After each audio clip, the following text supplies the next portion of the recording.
안녕하세요. 낙서인간입니다. 오늘 읽을 책은 애나 모지스가 지은 인생에 너무 늦은 때란 없습니다 입니다. 이 책을 지은 모지스 할머니는 1860년에 태어나 시골 농장에서 일하면서 10명의 자녀를 낳고 그중 5아이를 병으로 잃었다고 합니다. 버터와 양초, 설탕을 만들면서 부지런히 살아오던 할머니가 류머티즘으로 자수를 놓기 어려워지자 76살부터 그림을 그리기 시작했는데요. 한 번도 미술을 배운 적이 없는 이 할머니가 늦은 나이에 시작한 그림이 우연히 세상에 알려지면서 큰 인기를 끌게 되었습니다. 불과 4년 만에 개인전을 열었고 88살에는 올해의 젊은 여성으로 선정되었으며 93살에는 타임지 표지 모델이 됐습니다. 101살의 나이로 세상을 떠나기까지 할머니는 1600여 점의 작품을 남겼는데요. 할머니 작품들은 지금도 미국의 백악관을 비롯해 유럽의 유명 미술관에서 전시되고 있고, 할머니 그림으로 만든 크리스마스 카드는 무려 1억 장이 넘게 팔렸다고 합니다. 이 책에는 할머니의 따뜻하고 아름다운 그림이 가득한데요. 기회가 되면 꼭 그림을 감상하면서 이 책을 읽어보시기를 추천합니다. 그럼 모지스 할머니가 92살에 쓴 인생에 너무 늦은 때란 없습니다 중에서 그림을 그리기 시작한 이후의 삶을 기록한 대목을 읽어보겠습니다. 내 경우엔 노년에 접어들어 그림을 그리기 시작했습니다. 물론 그전에도 그림을 조금씩 그리긴 했지만요.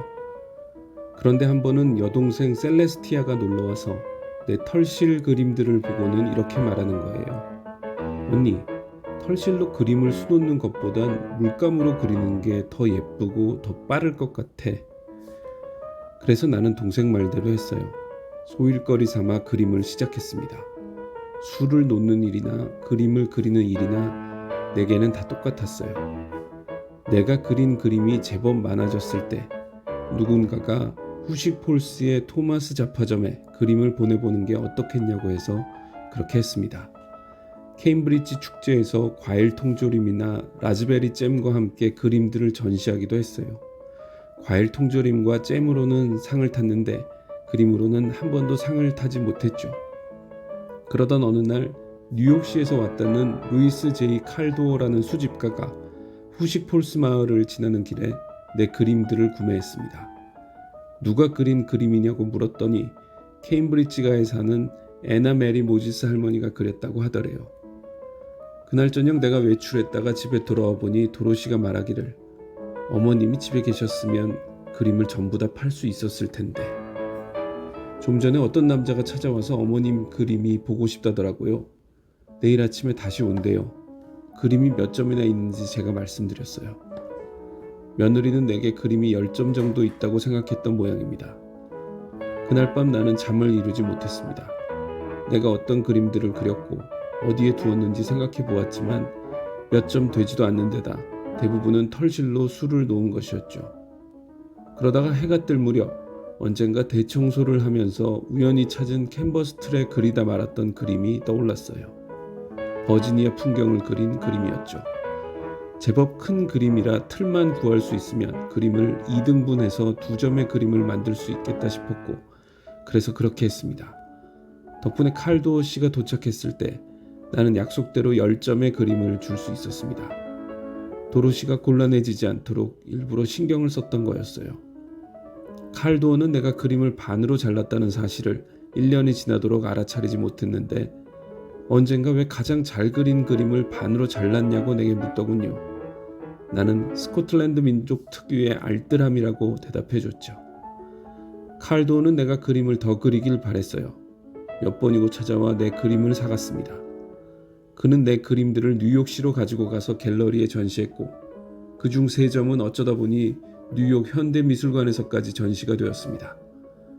그러던 중 1940년 10월 웨스트 57번가의 갤러리 세인트 에티엔에서 나의 첫 전시회가 열렸습니다. 그 소식을 듣고 많은 노인들이 나의 전시회를 찾아주었습니다. 그러다가 뉴욕시에서 초청을 받게 되었습니다. 김벌스 백화점 대강당에서 추수감사절 행사로 모지스 할머니의 그림들을 전시했거든요.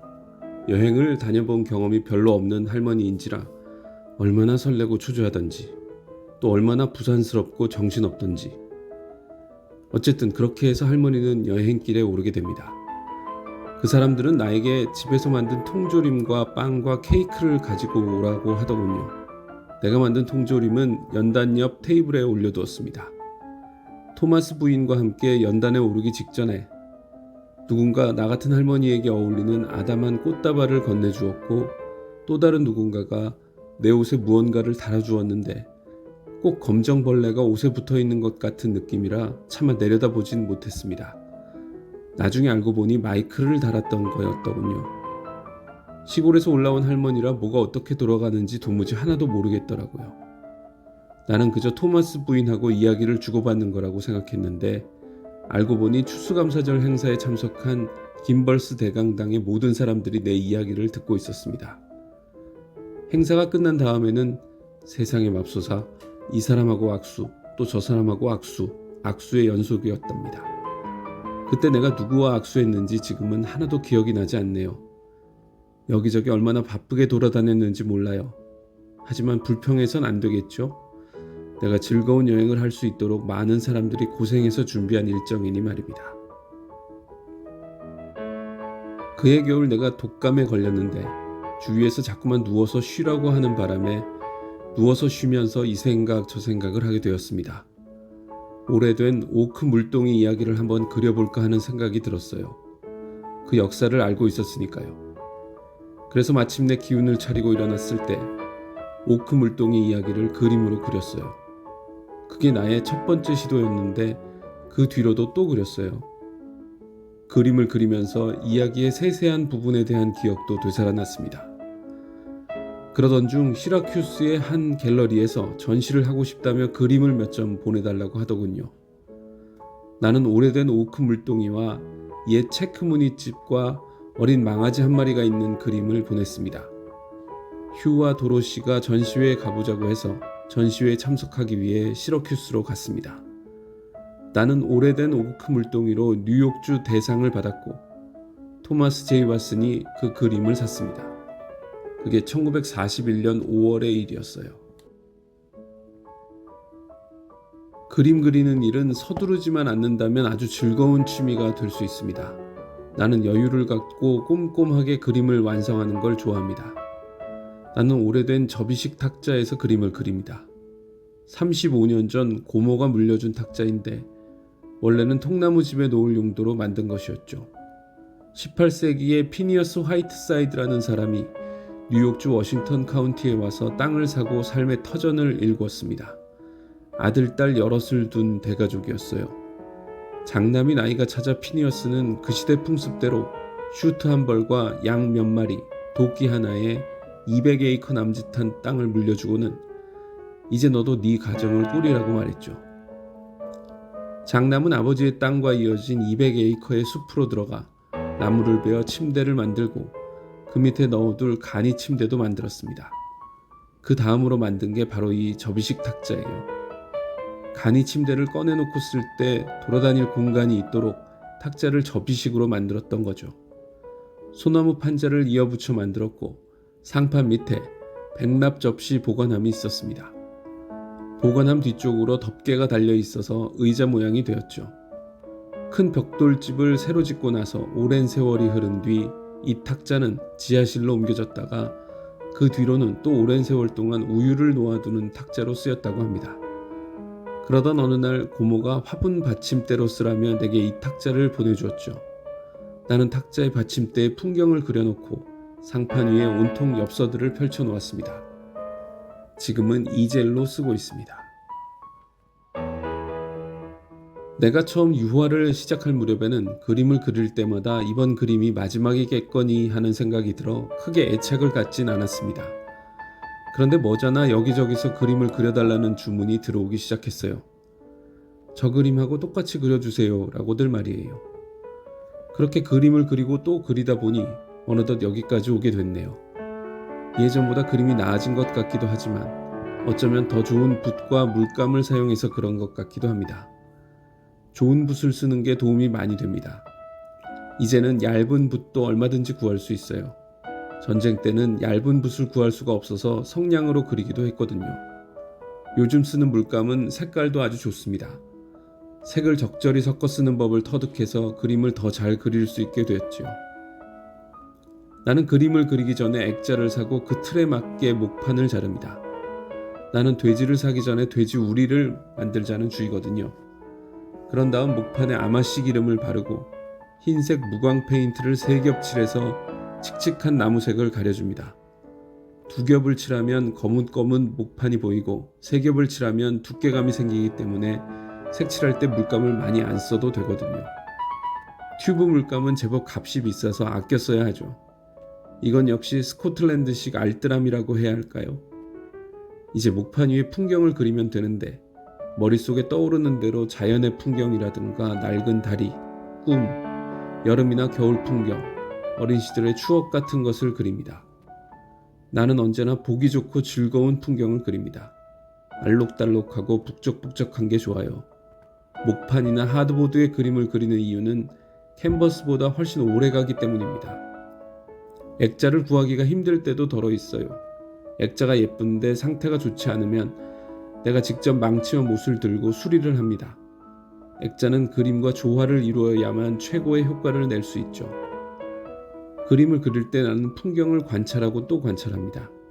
어떤 초록색을 써야 할지 선뜻 결정할 수 없을 때가 많은 것이 한 그루의 나무에도 서너 가지의 초록색이 들어있는데 이런 나무들이 100그루 있다고 한번 생각해 보세요. 나는 나무를 보면 가지가 먼저 눈에 들어오고 그 다음엔 아주 짙고 어두운 초록색이 눈에 들어옵니다. 거기서부터 서서히 밝은 초록색을 만들어 갑니다. 나무 가장자리 부분은 황록색이나 백록색이에요. 실제로 나무색이 그렇답니다. 눈을 그리는 것도 재밌어요. 사람들은 날 보고 설경을 그릴 때 음영을 더 넣으라고도 하고 파란색을 더 쓰라고도 하는데 아무리 봐도 눈밭에서 파란 빛깔은 보이지 않더군요. 나무 그림자처럼 그림자가 조금 보이긴 하지만 내 눈엔 파란색이 아니라 회색으로 보입니다. 난 분홍색을 참 좋아하는데 분홍빛 하늘이야말로 더할 나위 없이 아름답습니다. 어린 시절 아버지의 물감으로 그림을 그릴 때에도 하늘은 붉게 칠할수록 더 아름답다고 생각했습니다. 내가 본 최초의 라디오는 1920년 도로시와 휴가 크리스마스 선물로 받은 수제 광석 수신기였습니다. 몇 년 전에는 직접 라디오에 출연하는 경험도 했어요. 뉴욕시에 있을 때 베시 비티를 만났는데 자기 라디오 방송에 출연해달라고 했어요. 썩 내키지는 않았지만 베시에게 도움이 되고 싶어 수락했습니다. 두 번째 출연은 1946년 4월 사람들이라는 프로그램이었죠. 사람을 둘이나 보내주면서 나에게 각별의 신경을 써줬습니다. 칼 슈츠만이라는 엔지니어는 휴대용 송신기를 가져와 방송을 이글 브리지로 연결시키기 위해 열심히 방송을 듣고 있더군요. 모지스 할머니를 뉴욕시와 연결하려고 트로이 전화국에서도 직원이 4이나 나왔답니다. 그토록 많은 사람들이 애를 쓰고 돈을 들였는데 행여라도 방송이 잘못될까봐 관계자들이 조마조마했던 순간들도 있었을 거라 짐작이 됩니다.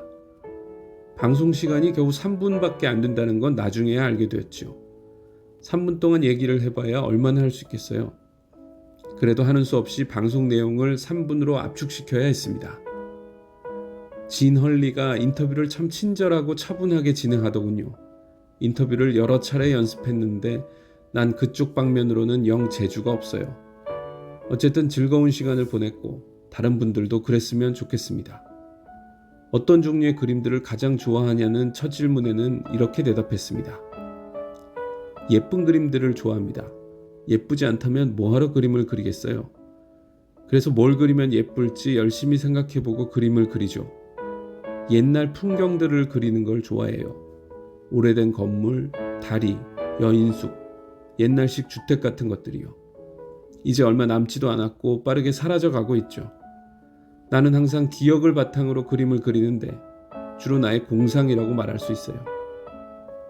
그 다음엔 진 헐리가 유명해지니 기분이 어떤지, 내 그림으로 만든 크리스마스 카드에 대해 어떻게 생각하는지 묻더군요. 나는 이렇게 답했어요. 유명세는 크게 신경 쓰지 않는 편이고요. 그보단 다음에 어떤 그림을 그릴지만 생각합니다. 그리고 싶은 게 정말 많거든요. 크리스마스 카드에 관해서는 딱히 할 말이 생각나지 않는데 애리조나주에 사는 손녀딸이 나를 놀리더라고요. 빗자루가 아니라 붓자루를 타고 전국을 날아다니는 마귀 할멈이라고. 방송이 끝난 뒤 우리는 다과를 들었고 모두들 집으로 돌아갔습니다. 집이 얼마나 허전하던지. 1949년 2월 10일 위층 내 방에 있는데 도로시가 안 돼, 안 돼 라고 외치는 소리를 듣고 무슨 일인가 걱정을 했습니다. 계단을 내려가려는데 손주 마지가 올라오면서 나를 방으로 되돌려 보내려 했습니다. 에드워드도 할머니 못 내려오시게 하라고 소리를 질렀어요. 나는 마지에게 무슨 일이냐고 물었습니다. 아빠가 돌아가셨어요. 마지가 말했습니다. 나는 곧장 내려가 도로시를 달랬습니다. 나도 감정이 북받쳐 올랐고 그런 게 겉으로 드러났는지 어쨌는지는 모르겠지만 도로시에게 이렇게 말해주었습니다. 더 좋은 데로 간 거야. 이제 자기 아버지 곁에 있겠구나. 휴와 에드워드는 다른 남자 셋과 함께 그날 아침에 버몬트주 페루에 다녀왔습니다. 그들은 자동차 극장에서 장대를 주문받아 준비하던 중이었죠. 쇠사슬로 장대를 더 단단히 여미기 위해 에드워드가 한쪽으로 갔고 휴는 그 반대편으로 갔습니다. 에드워드가 손이 조금 더 빨랐는데 어느 순간 자기가 던진 쇠사슬을 왜 아버지가 받지 않는지 궁금하더랍니다. 그래서 돌아가 보았더니 아버지가 여전히 담배를 문 채 바닥을 등에 대고 쓰러져 있더랍니다. 자기도 모르는 사이에 쓰러졌던 거죠. 휴는 건강에 아무 문제가 없었습니다. 그 며칠 전에도 의사가 다녀갔는데 훗날 그가 말하기를 휴가 그렇게 일찍 세상을 뜰 줄은 꿈에도 몰랐다고 하더군요. 제 아버지처럼 휴도 갑작스럽게 원인도 모른 채 세상을 떠났죠. 그날 저녁인가 이튿날 아침인가 휴는 병원에서 우리 품으로 돌아왔고 주위에서 꽃을 보내주기 시작했어요. 거실이 꽃으로 가득 찼답니다. 친구가 많은 아이였죠. 휴는 후식폴스 공동묘지에 우리 가족묘에 잠들어 있습니다. 1949년 5월 12일 나는 도로시와 함께 워싱턴으로 떠났습니다. 그곳에서 트루먼 대통령에게 상을 받기로 되어 있었죠.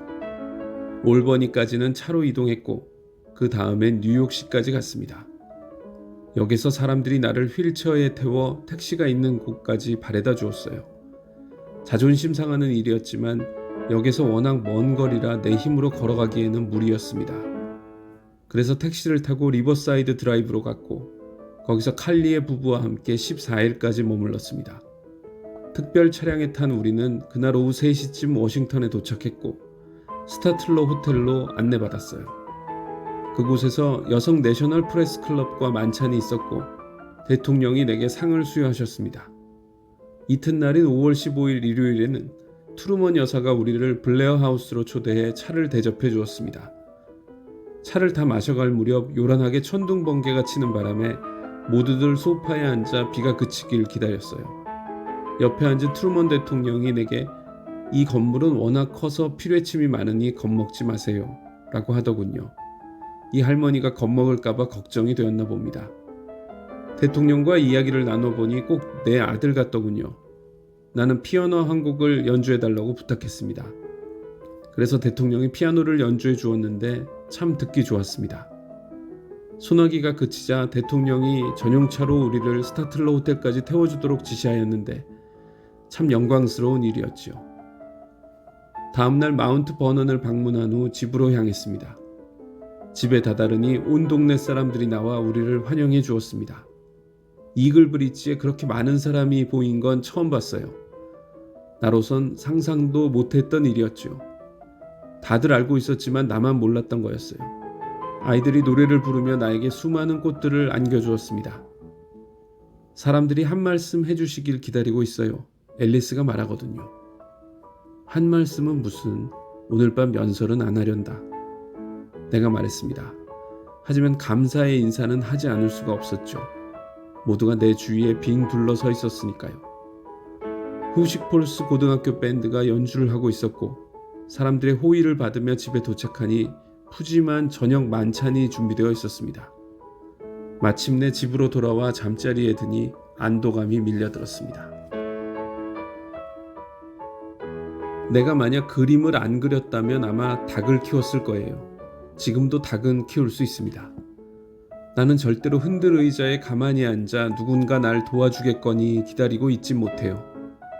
주위 사람들에게도 여러 번 말했지만 남에게 도움을 받느니 차라리 도시 한 귀퉁이에 방을 하나 구해서 팬케이크라고도 구워 팔겠어요. 오직 팬케이크와 시럽뿐이겠지만요. 간단한 아침 식사처럼 말이에요. 그림을 그려서 그렇게 큰 돈을 벌게 되리라고는 꿈에도 생각지 못했어요. 늙음하게 찾아온 유명세나 언론의 관심에 신경 쓰기에는 나는 나이가 너무 많아요. 오래전 아침 식탁에서 아버지가 들려준 꿈 이야기가 떠오릅니다. 애나 메리야, 내가 어젯밤에 네 꿈을 꾸었단다. 아버지가 말했습니다. 좋은 꿈이었어요? 나쁜 꿈이었어요? 내가 물었죠. 그야 어떤 미래가 펼쳐지냐에 따라 달라지겠지. 꿈은 우리 앞날에 그림자를 들이운단다. 아버지의 꿈에 내가 널찍한 홀에 있고 수많은 사람들이 박수를 치고 환호성을 보내더랍니다. 아버지는 이게 무슨 일인가 싶었대요. 그런데 돌아보니 애나 메리 네가 남자들의 어깨를 밟으면서 내 쪽으로 걸어오는 게 아니겠니? 내게 손을 흔들면서 남자들 어깨를 번갈아 밟으면서 다가왔어. 언론에서 많은 관심을 받은 이후 요 몇 년 사이 그 꿈 생각이 자주 납니다. 엄마가 했던 말도 생각이 납니다.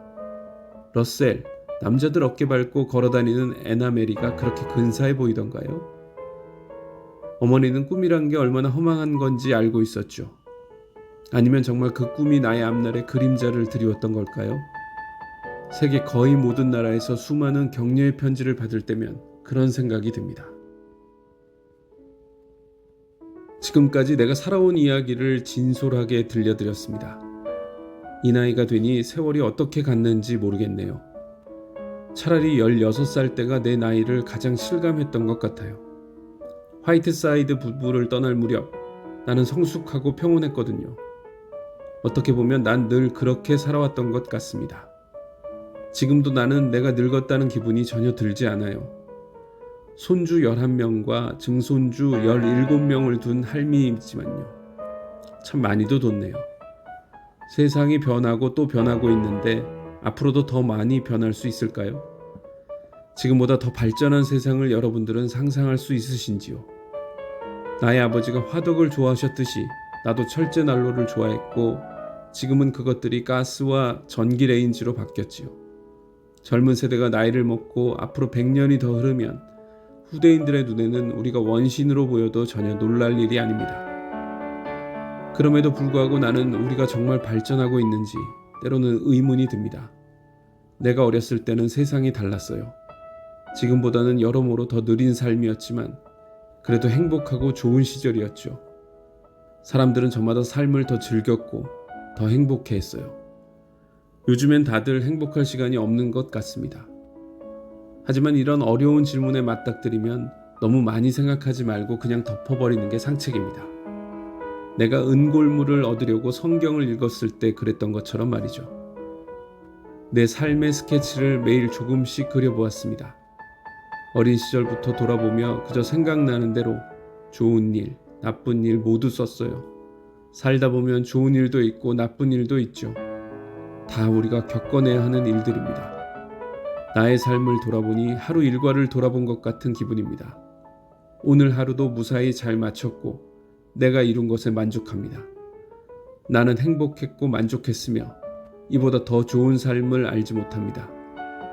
삶이 내게 준 것들로 나는 최고의 삶을 만들었어요. 결국 삶이란 우리 스스로 만드는 것이니까요. 언제나 그래왔고 또 언제까지나 그럴 겁니다.